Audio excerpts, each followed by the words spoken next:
issues sa kaminyoon, issues sa ato ang life nga wa ta kahibalo. Every year we are moving into circle. Tuyok-tuyok lang kay ang atong gitreat nato ang treatment nato is ang symptoms lang but not the real source of the problem. Okay? So Matthew chapter 3 verse 10, ang pulong sa Ginoo nagaingon, gani giandam na sa Dios ang atsa aron iputol sa mga kahoy diha sa mga gamot. Okay? Ang tanang kahoy nga dili mamunga og maayong bunga, putlon ug isugnod sa kalayo. Okay? So ma-observe nato no nga even Christ himself understand nga ang mga issues, naay mga issues nga dapat mo go deeper kita. Dito kita sa pinakagamot. Okay? Naay mga hinungdan sa mga fight sa family, naay mga hinungdan sa atong mga misbehave, mga character na to usahay, and makita nimo nga there are issues nga dili ma-solve sa kwarta, dili ma-solve sa mga natural nga solution except ang pinaka-root o gitawag ta nag root of rejection, no? The feeling of being rejected or unwanted. And psychologically i-rehab gid siya, dako-dako gid siya nga treatment. And sometimes wa ta kahibalo, daghan tag i-blame, daghan tag pasanginlan, daghan tag tanang itudlo nga siya hinungdan. But the truth is, naay root system, no? Ang problem is naana sa root system. Okay? So, atong lantawon kaning meaning sa rejection. So, rejection is the deepest wound in the human spirit, no? Pinaka-sakit nga samad. Pinaka-deepest wound. Sometimes dili siya matreat lang sa usa lang ka formula. Sa akong pagtuyok-tuyok sa mga places, sa akong pag-ministry, no? Naay mga counseling sa laing nga church. Sometimes maulaw sila musturya dito sa ilahang pastor sa kuha musturya, no? Sa ka brother or sister muduol nga ang ilang kinabuhi nagkadiin-diin na bisag asa na namuyo. Ang pinaka-root problem is molested. Gimolest siya, bata pa. And because of that, ang iyang attitude ginapakita is rejected na. For what reason? Nagdako siya sa balay sa iyahang auntie. So kaya nagdako sa siyang auntie, matud pa niya, naa siya'y grabe nga hate sa iyahang papa. Ang grabe nga hatred niya sa iyahang papa, kay nganong naingnana ang iyahang pamilya, so karon nagadiin-diin na siya mupuyo.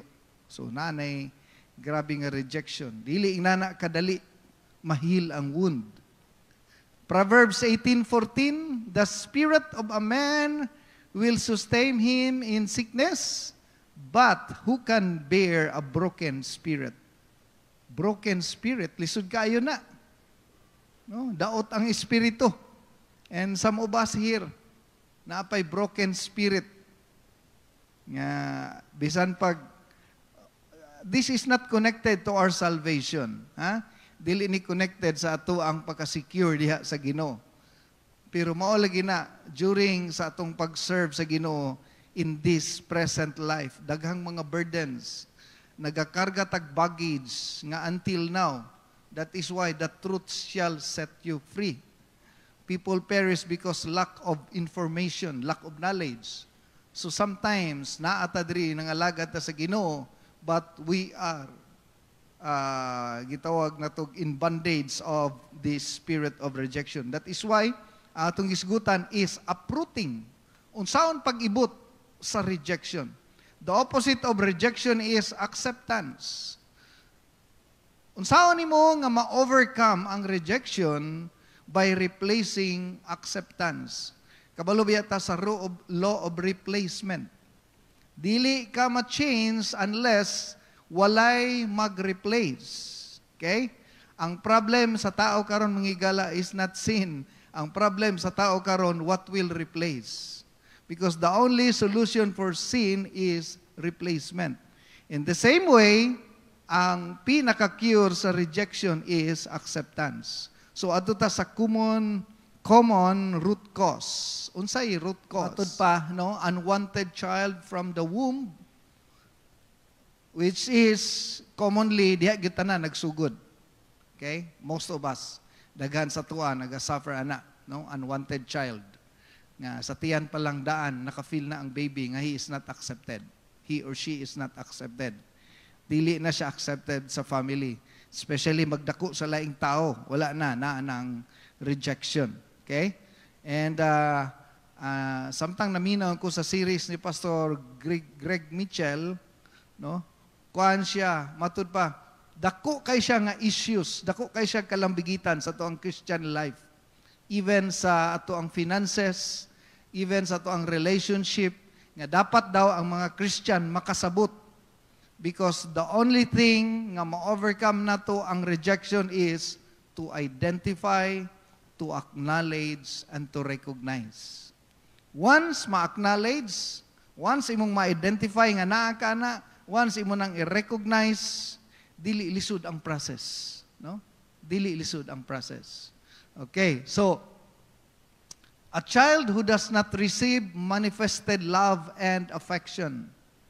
So, gwapo kayo, no? Na-share ni Pastor Kenneth last time kaning nga issue. Kanang dili mapakita ang love. Yan, na ako'y nadungog nga ang mga lalaki dili expressive. No? Ang babae expressive kayo, pero ang lalaki dili expressive. Dili tanan lalaki nagasultig I love you sa iyang anak. No? Ang uban babae gani dili kayo I love you nak, no? Wa kayo kay nana. So, importante di kayo na kay by default, by human nature, naa nagyoy gibutang sa Ginoo sa heart na a longing for love. Nanagitay long, no? Naglong na kita na, gusto kita na. Lami kayo ang feeling nga i-express sa parents ang ilahang love.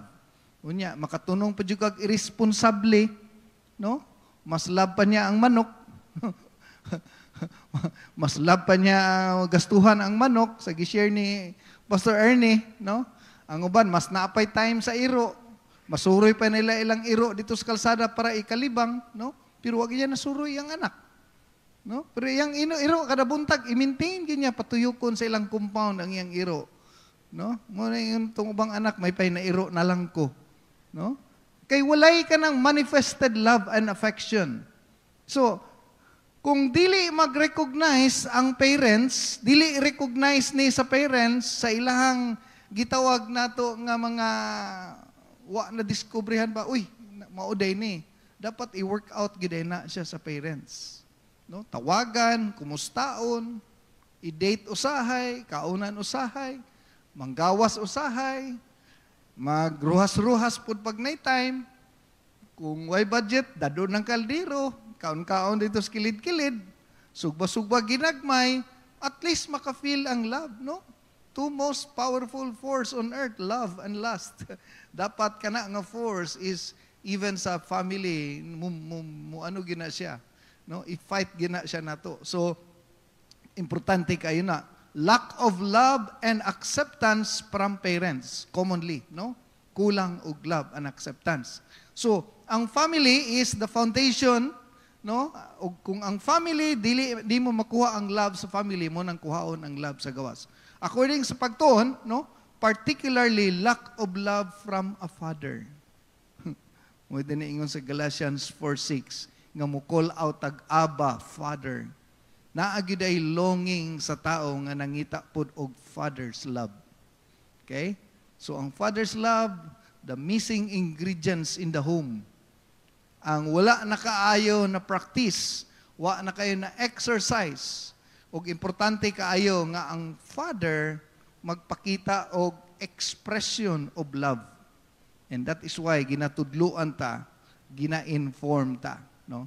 Then, Ako na nag-share last time, pero ako lang ibalik ang European studies sa Switzerland, no? Nga nowadays nakita nila ang diminished role of the father, okay? Na diminishing role of the father. Okay.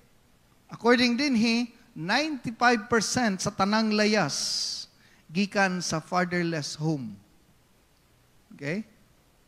So, kung medyo mapansin nimo nga naanay mga issue sa layas-layas sa imong anak, probably it's time to think twice. Basin walay kanang gitawag na tog manifested love from the father. Okay? 85% of children with behavior disorder, ang mga batasan di na masabtan, kumbaga murevel na siya. So, are from a fatherless homes. Gikan na siya. Wa ta nagisgod diri nga fatherless, walay papa, kundi ang papa wa nag-serve sa iyang function sa balay, iyang responsibilidad. Okay? 71% of high school dropouts, mga wa katiwas og eskwela, gikan sa fatherless home. No? Papa nga wala na'y pagtagad. 75% of adolescents in drug treatment, mga na-involved sa drugs, gikan sa fatherless home. 85% sa mga batanon nga naa sa prisuhan, gikan gihapon sa irresponsabling amahan. 63% of suicides from a fatherless home. Grabe ka-importante ang role sa father. And sometimes, naay father, pero wala nila giserve ang ilahang role. That is why, ingon ang Ginoo sa Genesis chapter 2, Adam, where are you? No? Nangita siya. Imposible wa katuod ang Ginoo. Gipangita sa Ginoo kay si Adan ning sibat sa iyang responsibilidad. Wa niya giatubang ang nahitabo, ang panghitabo. Okay? So, padayon ta. Deuteronomy chapter 29 verse 18. Ingon ang pulong sa Ginoo, so that there may not be among you a man or woman or family or tribe whose heart turns away today from the Lord our God.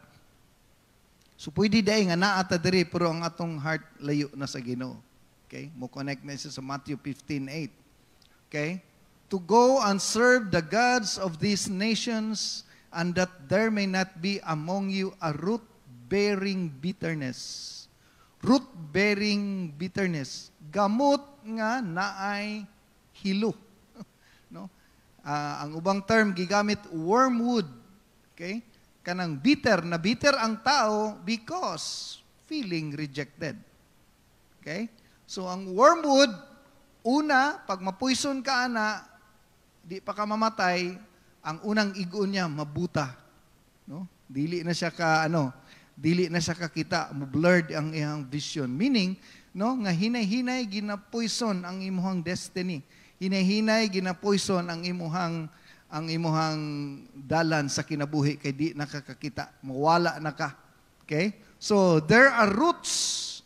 Ug kaninga roots gikan pa sa unang panahon, roots from the past, and still nagahatag siya poison to the present.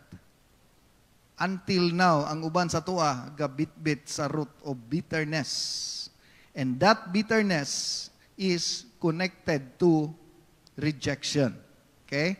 So, Judges chapter 11, ingon sa Judges chapter 11, sa Bisaya, si Jepta nga taga-Gilead usa ka maisog nga sundalo, ang iyang amahan mao si Gilead ug ang iyang inahan mao si ang dautang babae. Dautang babae in Bible times, no, karon gitawag di siya prostitute.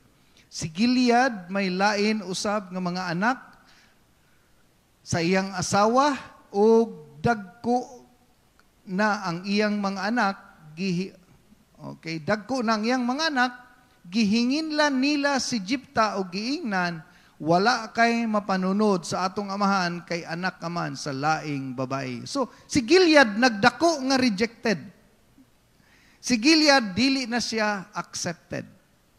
Si Gilead probably nakadungog og mga istorya. Muna, bantayanan ginato ang atong istorya, ang gagawas sa atuang baba.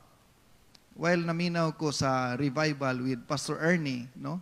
Katong na-share niya about kay Esau o kang Jacob, nga si Jacob is nakiglayog siya, nagbattle siya with God. Now, nagunaunaan ko ba nga, nag-imagine ko ba while reading the chapter, nga ang request ni Jacob, ihatag sa kuha ang imuhang pagkamagulang. Wala may document sa unang panahon.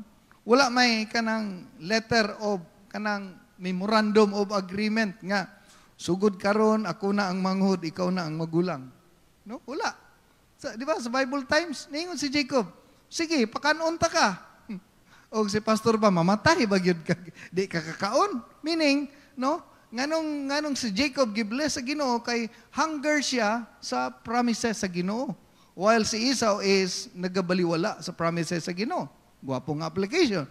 Pero in some other way, nakita nako nga ang request ni Jacob is ihatag lang ang imong pagkamagulang just saying yes.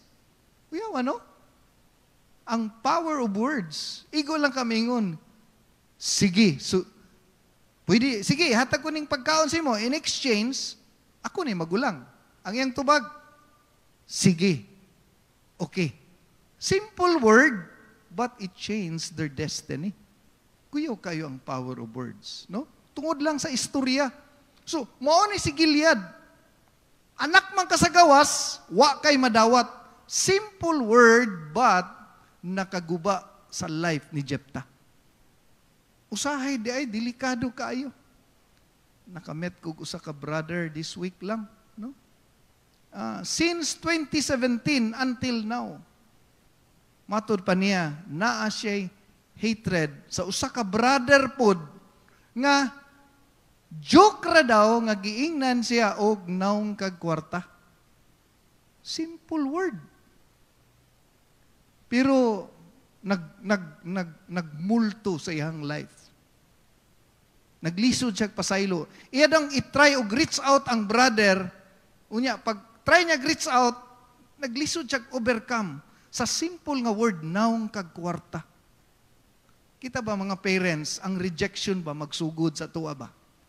Ingno ni may mong anak, mag-away ang imong duha ka buk anak. Sa buka naong buka kwarta. Simple word, it might be kana ang cause ang paglayas-layas. Siguro, naglayas ko kay nga, daghang kayo, pero it rooted deep with the roots. Ang pinaka-roots na feel niya nga siya rejected. Mao ning nahitabo kay Gilead. Magbantay ta sa atong words. So, gisettle to, though it was a joke, pero para siya, it's not a joke. You mean it. You mean it. Okay? Labi na ning mag-asawa pag mag-away, usahay. Unya, ang mga bata na minaw. Unya, di kapugong siyang baba. Ay, nako, masinggan. Unya, dagkang kay maggawas. No? Unya, usay, dili pa validated. Unya, mapagdawat sa mga anak, dahil ma-feeling sa anak. Managko sila nga na ang spirit of rejection. So, ang spirit of rejection, no? Rejection is the root, pero ang fruit, daghan kaayo. Daghan kayo ang fruit. Okay? So, ang nahitabo, no, verse 3, Judges 11 verse 3, milayas si Jephthah gikan sa iyang mga igsuon. So imagine, giingnan lang siya nga wa kay madawat, wala kay share, sumilayas siya. Naa na nagsugod ang rejection. Ug mipuyo siya dito sa tub ug unya nadani niya ang tawong walay bili sa pagsunod kaniya. Patas ta. No? So, but pasabot, naka-attract siya mga tao nga pariharapod niya. Okay? Siyempre, pariyo man taniway mga bili, unsa man, manglungkab ta. No? Mangawat ta. Mag-drugs ta. Mag-inom ta. Di ba? Kinsa imong kauban? Bad company corrupts. Ano imong kauban? So, nadali niya. So, ang nahitabo, no, si Jephthah nagkaroon og gang. Naka-create siya gang. I-observe nyo ng mga gang. No? Kanang mga grupo sa mga motor. Makabarkada kag na mga motor nga dagko kay tambutso, mangutang pug ka para makimatch ka sa imong boom, no? Nya imong motor kay palitan ko ni bangagan ako akong tambutso. Kay nga naman you will attract who you are. So, naana the group of rejected people. So, kuyaw ang rejection. Okay? So, ang sad result is rejection is nagadamage siya from rejection, result of a misplaced identity. Dili na nimo ma-identify. Mawad-an na kag self-worth. Kabalo ka ng self-worth kung ang imong worth is 5,000 tungod sa rejection, feeling nimo sinsilyo ka lang. Okay? Nawad-an kag self-worth. Agila ka pero imong feeling manok. Okay? Agila ka pero feeling nimo di ka kalupad. Ni ubos ang imong value. So naay gitawag na to misplaced identity. Muna ang uban manghigala, mapuno og tato, magpakulor og buhok, magpataod og ariyos dalunggan, magbutag ariyos sa ilong, magbutang ariyos sa dila, pangputlon ilang mga sanina, halos maghubo na maglakaw, halos magbra na lang maglakaw, ipakita na lang pusod, kay naay misplaced identity. Kuyaw kain ng mga psychological effect, no? Usahay sa ato ang life naay spirit of rejection. Especially sa attitude. Ang attitude sa rejection, lisod sabton sa balay. And pasalamat nga naluwas ta kay ginatudluan ta. Okay? Once again, the only way to overcome is identify, recognize, acknowledge. Okay? So whenever we base our identity on somebody, no, di man tata mga negro ang uban magpanigro-negro na pod og suot, no? Mga funkers. Okay? Daghan na kay sila kanang style nya, labi na ning mga Pinoy kusog kay manundog, no? Maglakaw-lakaw sa kalsada, Bisaya kayong dako. Okay? So dapat i-base nato atong identity sa Ginoo kay nga naman sa atong pagka-Christian natay worth, natay bili. Gitagaan na tag value. Gikuha na ta sa Ginoo, gi-rescue na ta, gi-renew na ta. Ang atong life, no, 2 Corinthians 5:17, na natay old life, natay new life. But the problem sometimes, it's not about our salvation, it's about our identity. Okay? Nakalimot na ta kinsa ta. Taas tag value, taas tag worth, but because of rejection, feeling na to ordinary na kaitawa na tay self-worth. So, nahimo na siyang damage as a result of rejection. So, karon pa lang daan kita nga mga parents. I-develop na nato, no? I-develop na nato ang quality time. I-develop na nato, especially Sunday, ang atong family, dadun na nato sa Ginoo. Nya, atong mga anak, ipakita na nato ang paghigugma, pagtagad. Nya, usahay, agbay-agbayan pod nato. Kay ako, nagdako gyud ko. Wa ko ka-feel og love pod sa ako ang papa. No, wa ko ka-feel og love sa akong papa. Ning graduate ko elementary, ningon na lang gud usahay ng ang akong papa natawag ko nako kay isa og uncle. Nihilak gud akong mama kay why panahon akong papa puro trabaho. Mga siguro 7 years old ko. Nining bless ko kay uncle. Ningon akong mama, "Unsay uncle papa na nimo?" Unya pagka high school para ma-develop ko akong mama nangitag pamagi, nag-eskwela ko high school sa kamot sa akong papa, pero ever since wa ko ka-feel og agbay, date, lakaw, tanan, wala gyud. So grabe ang rejection sa ko ang life, no? So tungod ana, no, daghang kog lihok nga papansin. Daghang kog mga ak nga papansin. Ang akong pantalon, no, palit kog isa katarong arpiler, gipang pilo-piloan ko arpiliran, ang way buslut-buslutan, ang sanina printa-printahan. Karon na ako na-realize kay gusto day ko mapansin. No? So sa mga kulang og pansin, no? Acknowledge. Hala, basig na ako ani nga problem. Okay? We are uprooting. The subject is to uproot, bunutin. Okay? So, that is the problem of rejection. Rejection is deadly, silent killer. Okay? Deadly siya. So, because it attacks the very person that we are. Kung kinsa ka, para sa imuha, ang imuhang mindset, nakabutang sa imong mindset, dili na, low value na ka, wala kay worth. It destroys our self-esteem and attacks who we are and our purpose in life. Kung baga, sugal-sugal na lang, wala na'y dako nga bili sa life. Okay? One of the most common tools the devil use to destroy a person's life. Siya ang pinaka-most effective common tools nga ginagamit sa yawa. It's because once naa ka ani, imbalance gyud ang imong life. So dili gusto sa Ginoo nga ma-feel ta og abandoned and rejected. He desires for you to know, no, according sa iyang mga words, dapat na atay relationship sa Word of God so that mabati na to ang ato ang value kinsa ta ug unsa ta sa mata sa Ginoo. No matter, no? Bisan good og walay kwarta sa tuang ma-active, ma-faithful ta sa Ginoo, pero kung taas kag self-worth, dako na siyang kahimuan diha sa Ginoo. Okay. Ato ta sa anger and resentment. Anger is kasuko, ang resentment is kalain. Okay? So, 2 Samuel chapter 6 verse 16, now as the ark of the Lord came into the city of David, Michal, Saul's daughter, looked through a window and saw King David leaping and whirling before the Lord, and she despised him in her heart. No? Sa iyang heart, nagbugal-bugal siya. Isa sa reason, no, nganong nahimong barren ang life ni Michal. What makes Michal barren? Si Michal, no, sa following chapter, sa 2 Samuel chapter 6, wala nag-grow iyang life. Kung ito na i-compare sa tuwa, ang atong life wala nag-grow. Wala nag-grow ang atong, wala increase, matud pa.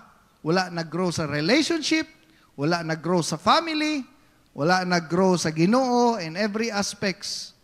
Kumbaga, stagnant, barren. Kabalo ka ng word barren, baog. No? Walay improvement. What started? Ingon dito, she despised King David in her heart. Sayang kasing-kasing, no, naay kalagot, naasay kalain. Naasay pagbugal-bugal. Now, unsa may mali ni David? What drives Michal to have that attitude? Nganong naam siya ng attitude? Nganong masuko man ka kung madto ko sa kong igagaw? Nganong malain man ka? Okay? It's because si Michal nag-suffer pud og rejection.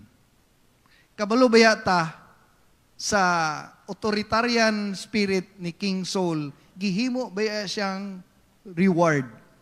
Kinsay makapatay kay Goliath, akong himuong prize, akong himuong premyo. Now imagine, ang imong anak murag giparapol, no? Murag giparapol. Kung kinsay makapatay kay Goliath, nya kung ang naong atong gorilya o nya mo'y nakapatay ni Goliath, may lang gwapo-gwapo gamay si David, no?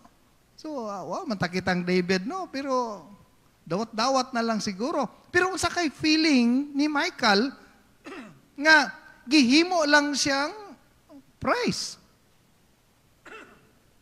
So from the beginning, no, si Michal nag-suffer na pud og rejection.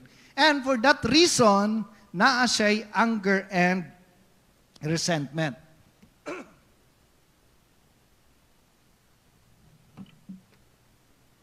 Ang gihimo ni David is godly. Ang gihimo ni David is for the Lord.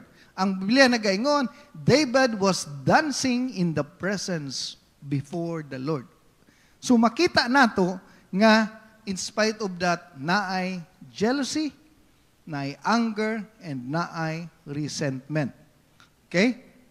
So every Titus chapter 1 verse 15, everything is pure in those whose heart are pure, but nothing is pure to those who are corrupt and unbelieving, because their minds and conscience are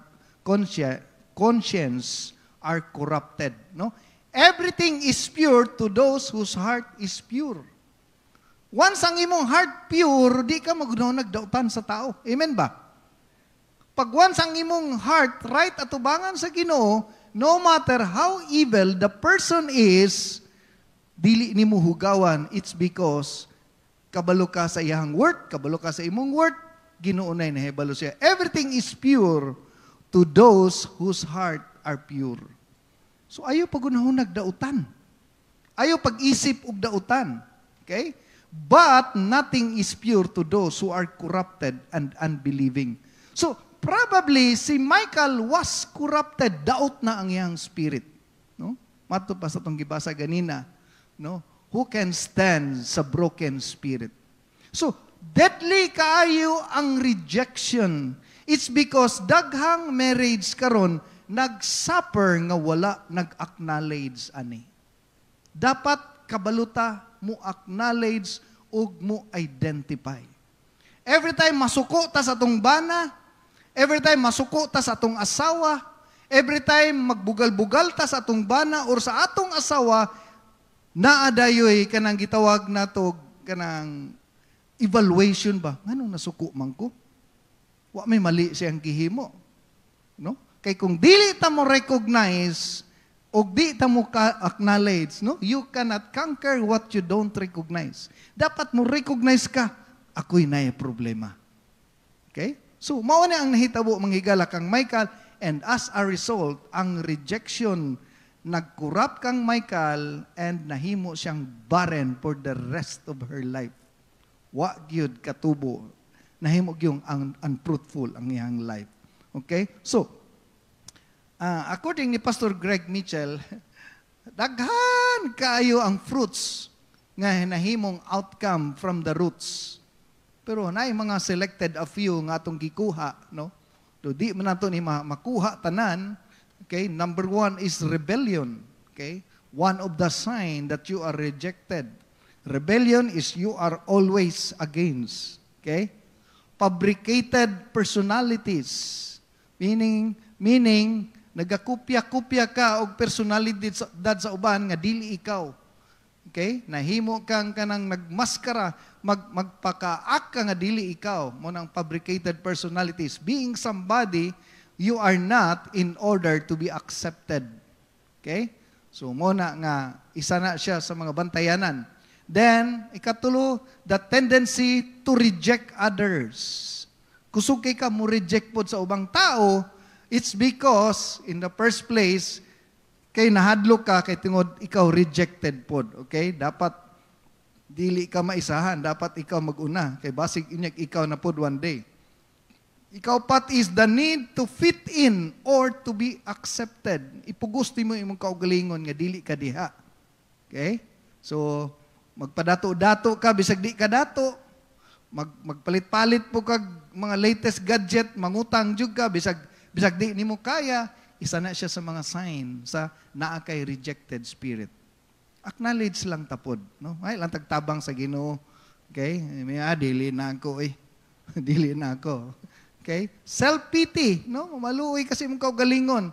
Muna ang uban sa gingon, ako ning i-reward sa akong self. Na sige lag reward, sig nagkalisod-lisod na, no? Sige lag reward. Self-pity. Okay? Where the person feels bad of themselves being all alone. Then, inability to be corrected. Okay, paminaw tanan. Dili gustong badlungon. Kusog mamadlong sa uban, pag ikaw mabadlungan, dili gusto mabadlungan. No? Inability to be corrected. Dili gusto ingnan nga, lain mong suot. Komportable mong guguan eh. No? Na always reason. Okay? No? Pag i-correct sa iyang ministry, i-correct sa iyang mga posture, sa iyang mga lihok, sa iyang mga words, mo react. It's a sign of rejection. Okay? Rejection creates an environment where you are starved for love. Okay? So uhaw gid siya kanunay sa gugma. A tendency to blame God. Anong naingnani man ko, anong di man ko pareha sa uban. Okay? So another, no?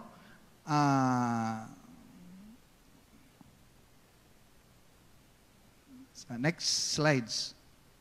Okay? A sense of pride. Okay? So, nganong wa mo ganahin ako, no? Mo react. Gwapo kayo ang Christian life nga kanang naa kay self-worth. Kanila gi-accept. Face it. Okay? Face it. Sige lang, basig di pa nimo panahon. Dili pa nimo turn. Ayo pakig-compete. Okay? Ayo kung dili jud ka bright, ayo ipugos, ayo pagpa-bright. Kung di kaya mag-in-English, ayo pugsa. No? Kay sa mga hoy kag English wa ka kasabot. Okay? Opinionated personality need to be right about things, okay? So kanunay mag-create og opinion nga kung baga bisag kabalo ng mali i-insist gyud nga di gyud ko mali, okay? Feeling of worthlessness, insecurity, or hopelessness. Okay, so fruits. Kay ang rejection, deadly kayo na sa tuang life. Naay mga, di ba ni mga person nga magpalayo sa inyo?